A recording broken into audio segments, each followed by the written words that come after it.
Hello everyone, welcome to Learn with Yasmin.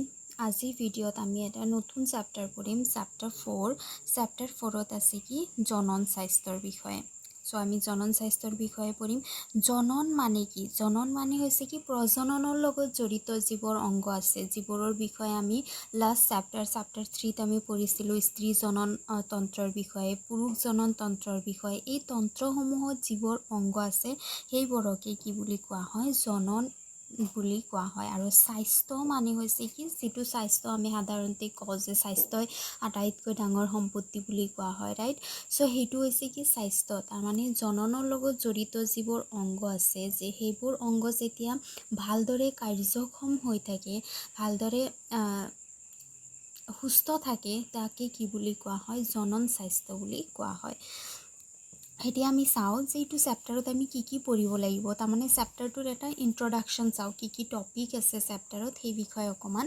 আলোচনা কৰো এতিয়া চোৱা জনন স্বাস্থ্য বুলি ক'লে কি কোৱা হয় যে প্ৰজননৰ সকলো দিশ যেনেকুৱা ইয়াতে আহে কি দৈহিক তাৰপিছত আবেগিক সামাজিক এইকেইটা দিশৰ পৰা যেতিয়া মানুহ এজন কি হয় মানুহৰ যেতিয়া এই তিনিটা দিশ যেতিয়া সুস্থ হয় তেতিয়া তাক কি বুলি কোৱা হয় জনন স্বাস্থ্য বুলি কোৱা হয় যেতিয়া মানুহ এজনৰ দৈহিক আবেগিক তাৰপিছত সামাজিক এই আটাইবোৰ দিশে কি হয় স্বাভাৱিক হয় নৰ্মেল হয় সন্তুলিত হয় বেলেন্সড হয় ভাৰসাম্যতা থাকে এই গোটেইকেইটা দিশত আৰু গোটেইকেইটা দিশৰ ফালৰ পৰা মানুহজন কাৰ্যক্ষম হয় তেতিয়া তাক জনন স্বাস্থ্য বুলি কোৱা হয় এতিয়া দৈহিক মানে কি দৈহিক মানে হৈছে কি যিবোৰ প্ৰজননৰ লগত জড়িত যিবোৰ অংগ আছে যাৰ বিষয়ে আমি লাষ্ট চেপ্টাৰত পঢ়িছিলোঁ সেই অংগসমূহৰ কি কৰিব লাগে এটা প্ৰপাৰ কেয়াৰ ল'ব লাগে ভালদৰে এই দৈহিক অংগসমূহক যত্ন ল'ব লাগে দৈহিক মানে কি ফিজিকেল হয়নে সো ফিজিকেল যিবোৰ অংগ আছে সেই অংগসমূহৰ ভালদৰে যত্ন ল'ব লাগে আৰু নট অনলি যে ফিজিকেল অংগবোৰ তাৰমানে জননৰ লগত জড়িত অংগবোৰ ভাল হ'লে যে জনন স্বাস্থ্য ভাল হয় সেইটো কিন্তু নহয় অনলি জনন তন্ত্ৰসমূহ যদি হেলদি থাকে সেইটোৱে অনলি ক্ৰাইটেৰিয়া নহয় জনন স্বাস্থ্য ভাল হোৱাৰ বুজি পাইছানে সো এটোতো হয় দৈহিকভাৱে মানুহজন সুস্থ থাকিব লাগিব প্ৰজননৰ লগত জড়িত অংগসমূহ মানুহৰ ঠিক থাকিব লাগিব তাৰোপৰি মানুহজন আবেগিকভাৱে মানে কি মানসিকভাৱে মনৰ পৰা মানুহজন স্বাস্থ্যৱান হ'ব লাগিব সাইকোলজিক্যালি মানসিকভাৱে মানুহজন কি হ'ব লাগিব হেলদি হ'ব লাগিব যেনেকুৱা কি কৰা হয় ল'ৰা আৰু ছোৱালীৰ মাজত বহুত বেছি পাৰ্থক্য কৰা হয় ল'ৰা সন্তানটোক বেছি প্ৰায়োৰিটি দিয়া হয় ছোৱালী সন্তানতকৈ এনেকুৱা যেতিয়া হয় তেতিয়া মানুহৰ কি হয় মনত তাৰ এফেক্ট কৰে মানসিক স্বাস্থ্য মানুহজনৰ বেয়া হ'বলৈ আৰম্ভ কৰে তাৰমানে কি হয় যে ল'ৰা সন্তানটোক কি কৰা হয় ভাল স্কুলত পঢ়োৱা হয় ল'ৰা সন্তানৰ ফিউচাৰৰ কাৰণে প্ল্যানিং কৰা হয় কিন্তু ছোৱালী সন্তানৰ এইখিনি যে অকমান পঢ়াই পেলাই বিয়া দিব লাগিব এনেকুৱা ধৰণৰ যেতিয়া ডিফাৰেন্স মানুহে দেখা পায় তেতিয়া মানুহজন মানসিকভাৱে অসুস্থ হৈ পৰে মানসিকভাৱে মানুহজনৰ স্বাস্থ্য ঠিক নাথাকে আৰু সেইটো গৈ পেলাই ডাইৰেক্টলি অৰ ইনডাইৰেক্টলি জনন স্বাস্থ্যত এফেক্ট কৰে বা কিছুমান এনেকুৱা ধৰণৰ কাপল আছে যাৰ নিজৰ ল'ৰা ছোৱালী নাই নিজে ল'ৰা ছোৱালী জন্ম দিব পৰা নাই কিবা কাৰণে যদি নিজে ল'ৰা ছোৱালী জন্ম দিব নোৱাৰে তেতিয়াও মানুহৰ সাইকোলজিক্যাল প্ৰব্লেম হয় মানসিকভাৱে মানুহজনৰ যিটো মানসিক স্বাস্থ্য সেইটো বেয়া হৈ যায় আৰু সেইটো গৈ পেলাই জনন স্বাস্থ্যত এফেক্ট কৰে সো মানুহ এজন আবেগিকভাৱে সুস্থ হ'ব লাগে জনন স্বাস্থ্য ঠিক থাকিবলৈ মানুহ এজন মানসিকভাৱেও সুস্থ হ'ব লাগে তাৰপিছত হৈছে কি সামাজিকভাৱে তাৰমানে সমাজে বহুত এটা গুৰুত্বপূৰ্ণ ভূমিকা পালন কৰে জনস্বাস্থ্যৰ ক্ষেত্ৰত এইটো সমাজে হয় যিটোৱে ডিচাইড কৰে, নিৰ্ধাৰিত কৰে যে ল'ৰা সন্তান এটা সদায় ছোৱালী সন্তানতকৈ কি হয় বেছি প্ৰায়ৰিটি পাব লাগে। যদি কোনোবা এটা ঘৰৰ ল'ৰা যদি ক'ৰবাত পঢ়িবলৈ গৈছে, সমাজৰ মানুহে আহি পেলাই খবৰ লয়, প্ৰশংসা কৰে। কিন্তু যদি ছোৱালী এজনী ক'ৰবাত পঢ়িবলৈ গৈছে তেতিয়াহ'লে সমাজে সমালোচনা কৰে। গতিকে সমাজৰ এটা বহুত গুৰুত্বপূৰ্ণ ভূমিকা থাকে জনস্বাস্থ্যৰ ক্ষেত্ৰত। তাৰপিছত এই সমাজে ডিচাইড কৰে যে মানুহৰ নিজৰ ল'ৰা ছোৱালী হ'ব লাগে। নিজৰ ল'ৰা ছোৱালী হ'লেহে মানুহ এজন পিতৃ মাতৃ হ'ব পাৰে। তেওঁলোকে সন্তান এডপ্ট কৰাটো কোনোপধ্যেই ঠিক নহয়। এইবোৰ সমাজৰ ধাৰণা হয়। সমাজে এনেকুৱা কিছুমান নৰ্মছ বনাই ৰাখিছে, কিছুমান নীতি নিয়ম বনাই ৰাখিছে যিটোৱে কি কৰে মানুহক প্ৰেছাৰ দিয়ে আৰু যিটো গৈ পেলাই জনন স্বাস্থ্যত এফেক্ট কৰে। চ' জনন স্বাস্থ্য বুলি ক'লে মানুহ এজন দৈহিকভাৱে তাৰমানে জননৰ লগত জড়িত অংগসমূহ মানুহজনৰ ঠিক থাকিব লাগিব। আৱেগিকভাৱে মানুহজন মানসিকভাৱে ঠিক থাকিব লাগিব। কোনো ধৰণৰ যাতে পাৰ্থক্য কৰা নহয় ল'ৰা ছোৱালীৰ মাজত, বা যদি সন্তান হোৱা নাই সেইটো যাতে নেগেটিভলি লোৱা নহয়। মানুহজনক মানসিকভাৱে একো এফেক্ট পৰিব নালাগিব। আৰু সামাজিকভাৱে সমাজে কি কৰিব লাগিব, মানুহক ল'ৰা হওক ছোৱালী, ল'ৰা আৰু ছোৱালীক ইকুৱেলি একচেপ্ট কৰিব লাগিব। বা মানুহ পিতৃ মাতৃ হ'বলৈ হ'লে বেলেগৰ ল'ৰা ছোৱালী এডপ্ট কৰিও যাৰ পিতৃ মাতৃ নাই তাক এডপ্ট কৰি পেলাইও পিতৃ মাতৃ হ'ব পাৰে। সেইখিনি যেতিয়া সমাজ এটাই একচেপ্ট কৰি লয় তেতিয়া কি হয়, মানুহজন দৈহিকভাৱে, আৱেগিকভাৱে আৰু সামাজিকভাৱে স্বাভাৱিক থাকে, নৰ্মেল অৱস্থাত থাকে, সন্তুলিত থাকে, তাৰমানে কি বেলেঞ্চ থাকে, ভাৰসাম্যতা থাকে। তিনিওটা দিশত যেতিয়া ভাৰসাম্যতা থাকে আৰু তিনিওটা দিশ যেতিয়া কাৰ্যক্ষম হয় তেতিয়া তাক জনন স্বাস্থ্য বুলি কোৱা হয়। চ' এইটো চেপ্টাৰত আমি কিহৰ বিষয়ে পঢ়িম, যিবোৰ প্ৰজনন প্ৰক্ৰিয়া আছে, প্ৰজনন প্ৰক্ৰিয়াসমূহৰ বিষয়ে পঢ়িম। তাৰপিছত পঢ়িম কি প্ৰজননৰ যিবোৰ অংগ আছে, অংগসমূহৰ কেনেদৰে যত্ন ল'ব লাগে সেই বিষয়ে আমি পঢ়িব লাগিব। এতিয়া চোৱা, প্ৰজনন প্ৰক্ৰিয়াত কি হয় যে মানুহ এজনে কোনটো সময়ত, কোনটো পাৰফেক্ট এজ হয় মানুহ এজনৰ প্ৰজনন কৰাৰ সেই বিষয়ে মানুহে অৱগত হ'ব লাগে। তাৰপিছত প্ৰজননটো কেনেদৰে কৰিব লাগে, সুৰক্ষিত প্ৰজনন কি, অসুৰক্ষিত প্ৰজনন কৰিলে মানুহৰ কেনেকুৱা ধৰণৰ অসুবিধা হ'ব পাৰে, জনন অংগসমূহ কেনেকুৱা ধৰণৰ হয়, জনন অংগসমূহক কেনেদৰে যত্ন ল'ব লাগে সেই বিষয়ে চেপ্টাৰত পঢ়িম। তাৰোপৰি আমি কি পঢ়িম যে গৰ্ভৱতী মাতৃ আৰু সন্তানৰ কি ল'ব লাগে, যত্ন ল'ব লাগে। গৰ্ভৱতী মাতৃৰ এই কাৰণেই যত্ন ল'ব লাগে কাৰণ ইয়াতে কেৱল মাতৃজনে নহয়, ইয়াৰ ভিতৰত এজন সন্তানো আছে যিটো সন্তানক মাতৃজনীয়ে নাৰিছ কৰি আছে, পুষ্টিৰ যোগান ধৰি আছে। গতিকে মাতৃজনীৰ প্ৰপাৰ ডায়েট, প্ৰপাৰ যিখিনি খাদ্যবস্তুৰ দৰকাৰ, যিখিনি ভিটামিন, ঔষধ, যিখিনি চিকিৎসাৰ প্ৰয়োজন সেইখিনি মাতৃজনক কৰিব লাগে। আৰু গৰ্ভস্থ সন্তানটোৰো কেয়াৰ কৰিব লাগে, যিমান যি বেজি চিটা যিমান যি দিব লাগে সেইখিনি দিব লাগে। জন্ম হোৱাৰ পিছত সন্তানৰ প্ৰপাৰ কেয়াৰ ল'ব লাগে। যদি আমি হেল্ডি পপুলেশ্যন বিচাৰোঁ, আমি স্বাস্থ্যৱান জনসংখ্যা যদি বিচাৰোঁ পৃথিৱীত, তেতিয়াহ'লে আমি গৰ্ভৱতী মাতৃ আৰু সন্তানৰ যত্ন ল'ব লাগে। কেনেদৰে যত্ন ল'ব লাগে সেই বিষয়ে আমি চেপ্টাৰত পঢ়িব লাগিব। তাৰপিছত আছে কি ফেমিলি প্লেনিং। ফেমিলি প্লেনিং মানে কি পৰিয়াল পৰিকল্পনা যিটো আছে সেইটো বহুত ইম্পৰ্টেণ্ট হয়। এইকাৰণে ইম্পৰ্টেণ্ট হয়, তোমালোকে চাগে যিটো ডাটা ওলায় প্ৰতি বছৰে জনসংখ্যাৰ সেইটো চাগে চাইছা যে প্ৰত্যেকটো দিনে কিমান জনসংখ্যা বাঢ়ি গৈ আছে। গতিকে পৃথিৱীৰ জনসংখ্যাক বেলেঞ্চ কৰা কি হয়, প্ৰত্যেকজন মানুহৰ ৰেচপনচিবিলিটি হয়। প্ৰত্যেকজন মানুহে এই বিষয়ে ভাবিব লাগিব।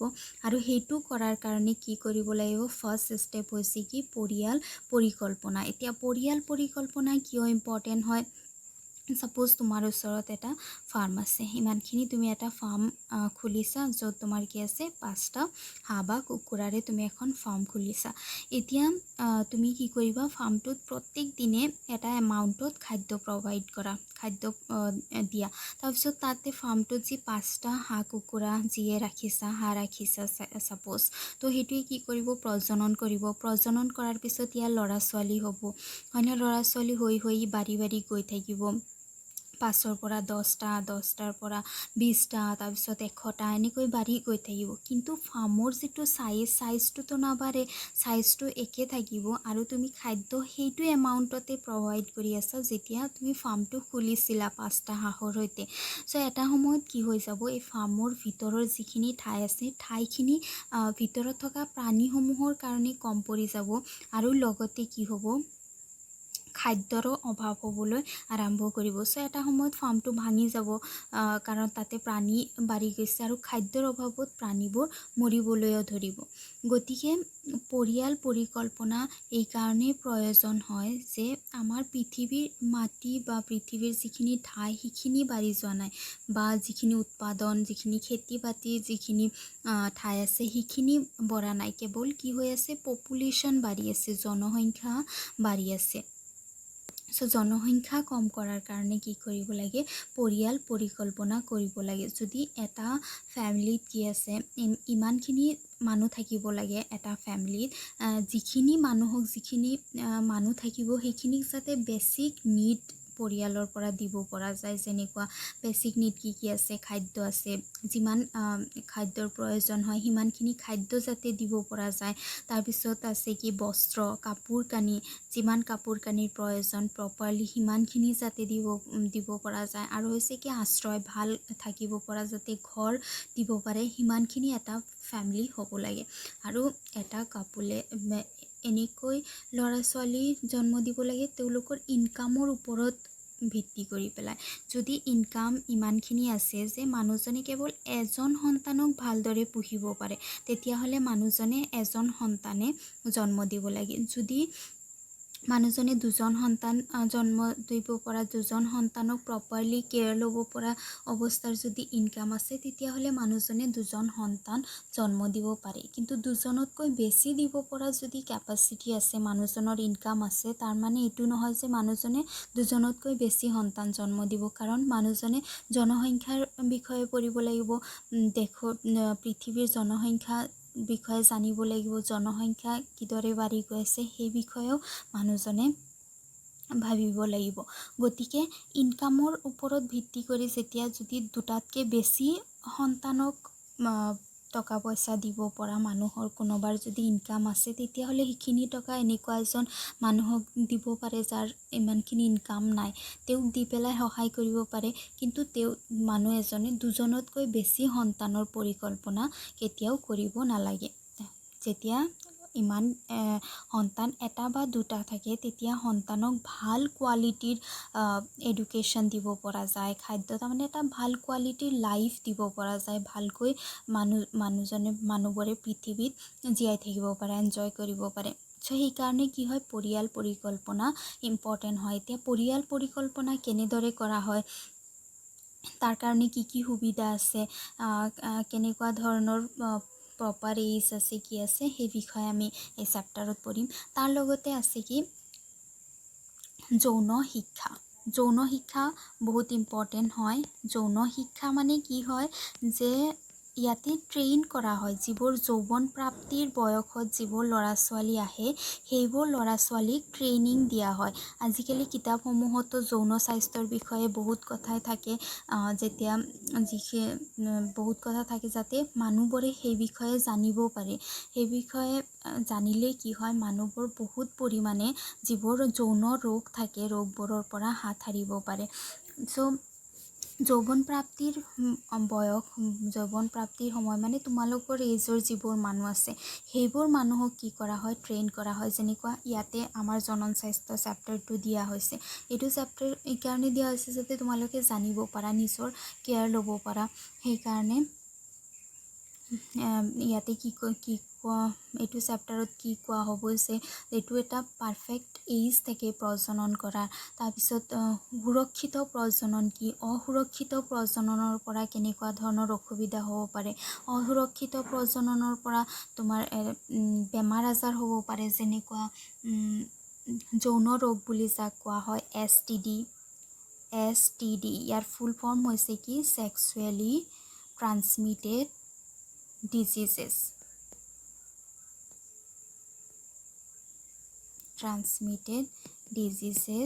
যৌন ৰোগ।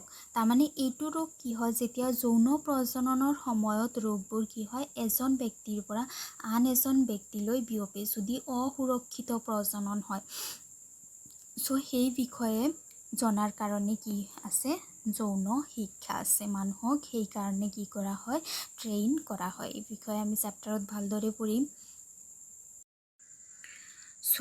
যিটো জনন স্বাস্থ্য আছে, জনন স্বাস্থ্য কিয় ইম্পৰ্টেণ্ট হয় সেই বিষয়ে আইডিয়া পাই গ'লা। জনন স্বাস্থ্য যিটো আছে এইটো এক্সট্ৰিমলি ইম্পৰ্টেণ্ট হয়, কাৰণ আমাৰ দেশত ৱৰ্ল্ডত কিছুমান এনেকুৱা ধৰণৰ ইছ্যু আছে, এনেকুৱা ধৰণৰ প্ৰব্লেম আছে। সেই প্ৰব্লেমবোৰৰ বিষয়ে আমি জানিব লাগে, প্ৰব্লেমবোৰক চিনাক্ত কৰিব লাগে, প্ৰব্লেমবোৰক এড্ৰেছ কৰাৰ কাৰণে জনন স্বাস্থ্য ইম্পৰ্টেণ্ট হয়। প্ৰব্লেমসমূহৰ ভিতৰত যেনেকুৱা মোষ্ট ইম্পৰ্টেণ্ট যিটো আছে এইটো হৈছে কি জনসংখ্যাৰ বিস্ফোৰণ। জনসংখ্যা যিদৰে প্ৰত্যেক দিনে বাঢ়ি গৈ আছে, তাৰ কাৰণে আমি জনন স্বাস্থ্যৰ বিষয়ে পঢ়িব লাগিব, যাতে আমি কি কৰিব পাৰোঁ, পৰিয়াল পৰিকল্পনা কৰি পেলাই জনসংখ্যা যে বাঢ়ি গৈ আছে তাক কম কৰিব পৰা যায়। তাৰপিছত আৰু এটা ইম্পৰ্টেণ্ট কথা যিটো মই কোৱা নাই, সেইটো হৈছে কি যেতিয়া গৰ্ভস্থ সন্তান এটা মানুহ এজনী যেতিয়া গৰ্ভৱতী অৱস্থাত থাকে, তাৰ গৰ্ভস্থ যিজন সন্তান থাকে,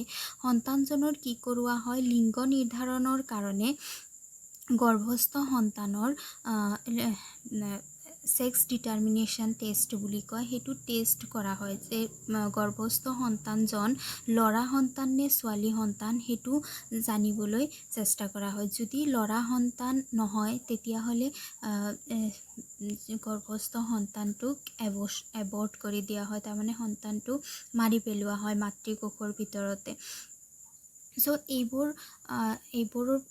যাতে কৰা নহয়, এইটো যিটো ছেক্স ডিটাৰমিনেশ্যন হয়, লিংগ নিৰ্ধাৰণ হয়, সেইটো এতিয়া ক্ৰাইম হয়। চ' এই বিষয়ে জানিব লাগে, কাৰণ ল'ৰা আৰু ছোৱালী সমান ইকুৱেলিটি দিব লাগে, সমান সিহঁতে অপৰচুনিটি পাব লাগে আগবাঢ়ি যোৱাৰ কাৰণে, সেইখিনি দিব লাগে। তাৰপিছত কি আছে যে এতিয়াতো বহুত কমি গৈছে, কিন্তু আগতে কি আছিল, যেতিয়া সন্তান জন্ম হয়, সন্তান জন্ম হোৱাৰ সময়ত বহুত মাতৃ কি হৈ গৈছিল, মৰি গৈছিল, যাক কি কোৱা হয় MMR বুলি কোৱা হয়, মেটাৰনেল মৰ্টিলিটি ৰেট বুলি কোৱা হয়। MMR মেটাৰনেল মৰ্টিলিটি ৰেট, তাৰমানে সন্তান জন্ম দিয়াৰ সময়ত কি হৈ যায়, মাতৃবোৰ মৰি যায়। কিহৰ কাৰণে মৰি যায়, কাৰণ মাতৃবোৰক যিখিনি কেয়াৰ পাব লাগে সন্তান জন্ম হোৱাৰ সময়ত, সেইখিনি কেয়াৰ নোপোৱাৰ ফলত মাতৃবোৰ মৰি গৈছিল। এতিয়া বহুত কমি গৈছে, কিন্তু বহুত ঠাইত এতিয়াও আছে যেতিয়া সন্তান জন্ম দিয়াৰ সময়ত মাতৃবোৰ মৰি যায়। গতিকে সন্তানবোৰ এনেকুৱা ধৰণৰ হস্পিটেলত সন্তানবোৰ জন্ম দিব লাগে, যাতে সন্তান জন্ম দিয়াৰ সময়ত যিখিনি কেয়াৰৰ প্ৰয়োজন সেইখিনি মাতৃজনে পায়, সন্তানজনেও পায়। কাৰণ সন্তানক এতিয়া কি কৰা হৈছে যে এটা নিৰ্দিষ্ট সময়ৰ পিছত সন্তানজনক গা ধোৱা হয়, বা মাতৃৰ যিখিনি প্ৰথম গাখীৰ, যিখিনি কলেষ্ট্ৰলযুক্ত গাখীৰ হয়, সেইখিনি গাখীৰত বহুত ইমিউনিটি থাকে, সেইখিনি গাখীৰ সন্তানক খুৱাব লাগে। কিন্তু এইবোৰ আগতে কৰা নহৈছিলে। এইবোৰ পোৱাৰ কাৰণে মাতৃৰ যিবোৰ সন্তান জন্ম হয়, সেইবোৰ সন্তান সদায় হস্পিটেলত জন্ম হ'ব লাগে। এনেকুৱা নহয় ভাল ফেচিলিটি থকা বেচৰকাৰী হস্পিটেলত মানুহে এনেকুৱা ধৰণৰ নহয়, চৰকাৰী হস্পিটেলতো এইখিনি যিখিনি সুবিধা সেইখিনি প্ৰভাইড কৰা হৈছে। গতিকে সুবিধাখিনি মানুহ এজনে কেতিয়া পাব, যেতিয়া মানুহজনে হস্পিটেলত যাব, চিকিৎসালয়ত যাব সন্তান জন্ম দিয়াৰ কাৰণে, তেতিয়াহে মানুহজনীয়ে পাব। আৰু মানুহজনে যাব কেতিয়া, যেতিয়া মানুহজনে জানিব জনন স্বাস্থ্যৰ বিষয়ে, মানুহজনে জানিব যে কেনেকুৱা ধৰণৰ অসুবিধা হ'ব পাৰে, কি কৰিলে সন্তানৰ কাৰণে ভাল হয়, মাতৃৰ কাৰণে ভাল হয়, সেইখিনি জানিলেহে মানুহজন হস্পিটেলত যাব, ৰাইট। আৰু সেইখিনি কেতিয়া জানিব, যেতিয়া মানুহে জনন স্বাস্থ্যৰ বিষয়ে পঢ়িব চ' সেইকাৰণে আজিকালি কিতাপসমূহত জনন স্বাস্থ্যৰ বিষয়ে বহুত বেছি ইনক্লুড কৰা হৈছে। তাৰপিছত এইটো চেপ্টাৰত আমি কণ্ট্ৰাচেপ্টিভৰ বিষয়ে পঢ়িম। কণ্ট্ৰাচেপ্টিভ মানে হৈছে কি গৰ্ভনিৰোধক যিবোৰ ব্যৱস্থা আছে গৰ্ভনিৰোধক ব্যৱস্থাসমূহৰ বিষয়ে পঢ়িম। চ' এনেকুৱা কিছুমান টাইম আছে, এনেকুৱা কিছুমান চিটুৱেশ্যন আহে যেতিয়া মানুহৰ সন্তানৰ প্ৰয়োজন নহয়, কোনোবা মানুহৰ সন্তানৰ প্ৰয়োজন নাই কিন্তু মানুহজন প্ৰেগনেণ্ট হৈ গ'ল, হয়তো প্ৰজনন কৰিছে এনেকুৱা। চ' সি কি হৈ গৈছে প্ৰেগনেণ্ট হৈ গৈছে কিন্তু তেওঁৰ কি নালাগে সন্তান নালাগে, তেতিয়া মানুহজনে কি কৰে গৰ্ভপাত কৰায়, এবৰ্চন কৰাই যাক গৰ্ভপাত বুলি কোৱা হয়। গৰ্ভপাত কৰোৱা মানে কি এটা মানুহক মাৰি পেলোৱা, এটা সন্তান এটাক মাৰি পেলোৱা হয়, যাতে সন্তানটোক মাৰি পেলাব লগা নহয়, গৰ্ভপাত কৰিব লগা নহয়, এবৰ্চন যাতে কৰিব লগা নহয়, তাৰ আগতে মানুহে বহুত ধৰণৰ ব্যৱস্থা অৱলম্বন কৰিব লাগে।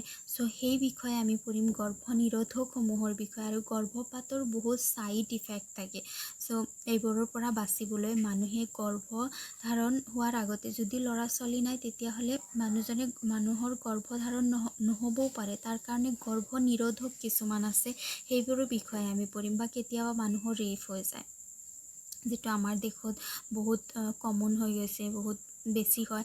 ৰেপৰ ফলত যিটো সন্তান যদি ছোৱালীজনী যদি গৰ্ভৱতী হয় সেইটো সন্তান ছোৱালীজনীক নালাগে, গতিকে সেইটো সন্তানক কি কৰা হয় সেইটো গৰ্ভপাত কৰোৱা হয়। চ' গৰ্ভপাত যাতে কৰাব নালাগে তাৰ কাৰণে যিবোৰ ব্যৱস্থা আছে সেইটো গৰ্ভনিৰোধক হয়। বা যদি ছোৱালীজনী যদি মেৰিড হোৱা নাই কিন্তু কি হৈ গৈছে প্ৰজনন হৈ গৈছে আৰু ছোৱালীজনী গৰ্ভৱতী হৈ গৈছে, চ' তেতিয়াও তাক সন্তানৰ প্ৰয়োজন নহয়, তাৰ কাৰণে গৰ্ভনিৰোধকৰ প্ৰয়োজন। কি ধৰণৰ গৰ্ভনিৰোধক আছে এই বিষয়ে পঢ়িব লাগিব। তাৰপিছত আছে কি যে যদি কেয়াৰ লোৱা নহয়, যদি মাতৃৰ গৰ্ভস্থ অৱস্থাত যদি মাতৃজনীৰ কেয়াৰ লোৱা নহয় তেতিয়াহ'লে যিবোৰ সন্তান জন্ম হয়, সন্তানজনীৰ ভিটামিন প্ৰপাৰ পুষ্টি খাদ্য এইবোৰ যদি মাতৃজনীয়ে নাপায় তেতিয়াহ'লে যিজন সন্তান মাতৃজনীয়ে জন্ম দিয়ে সেই সন্তানজন বেমাৰী সন্তান হয়, ৰোগী সন্তান জন্ম হ'ব পাৰে। চ' এইবোৰৰ বিষয়ে আমি এইটো চেপ্টাৰত ডিটেইলছত পঢ়িব লাগিব। চেপ্টাৰত কি আছে জনন স্বাস্থ্য সমস্যা সমাধান আৰু কৌশল, জনসংখ্যাৰ বিস্ফোৰণ আৰু জন্ম নিয়ন্ত্ৰণ, চিকিৎসা সন্মত গৰ্ভপাত, তাৰপিছত আছে কি লিংগ সংচাৰিত ৰোগ বা যৌন ৰোগ যিটো STD বুলি কৈছিলোঁ, আৰু আছে কি অনুৰ্বৰতা। এইকেইটা টপিক আছে, এইকেইটা আমি পঢ়িব লাগিব। চ' নেক্সট ভিডিঅ'ৰ পৰা আমি চেপ্টাৰ ষ্টাৰ্ট কৰিম। ভিডিঅ' কেনেকুৱা পালা জনাবা, যদি ভাল লাগিছে লাইক কৰিবা, বন্ধু বান্ধৱৰ সৈতে ভিডিঅ' শ্বেয়াৰ কৰিবা আৰু চেনেল ছাবস্ক্ৰাইব কৰিবা। তাৰ আগত যে 3টা চেপ্টাৰ আছে, চেপ্টাৰ 3টা কমপ্লিট হৈ গৈছে। জীৱৰ প্ৰজনন আছে, তাৰপিছত সপুষ্পক উদ্ভিদৰ যৌন প্ৰজনন আৰু মানৱ প্ৰজনন, 3টা চেপ্টাৰ কমপ্লিট হোৱাৰ লগতে কুৱেশ্যন এনচাৰো দিয়া হৈছে। যদি তোমালোকে চোৱা নাই চাই ল'বা। Thank U.